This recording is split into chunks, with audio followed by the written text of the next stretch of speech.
একটা সিংহ ঘন্টায় ছুটতে পারে 90 কিলোমিটার বেগে। কত কিলোমিটার?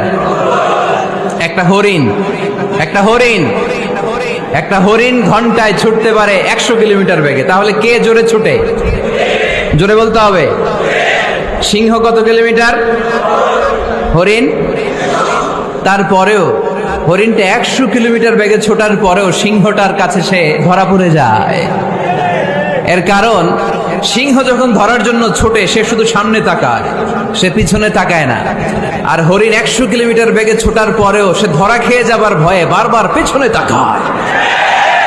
আর পিছনে তাকার কারণে ওর গতিটা স্লো হয়ে যায় আর সিংহের হাতে বধ হয়ে যায়। পিছনে তাকাবার সময় আমাদের নাই, চিল্লায় বলো ঠিক কিনা? আমরা অহংকার শিখি নাই, আমরা হিংসা শিখি নাই। একটা সিংহ ঘন্টায় ছুটতে পারে 90 কিলোমিটার বেগে। কত কিলোমিটার?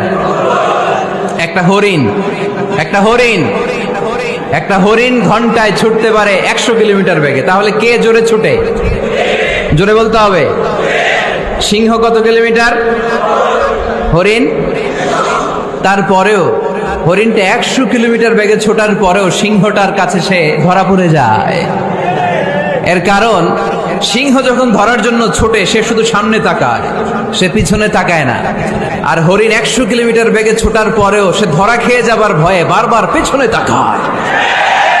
আর পিছনে তাকার কারণে ওর গতিটা স্লো হয়ে যায় আর সিংহের হাতে বধ হয়ে যায়। পিছনে তাকাবার সময় আমাদের নাই, চিল্লায় বলো ঠিক কিনা?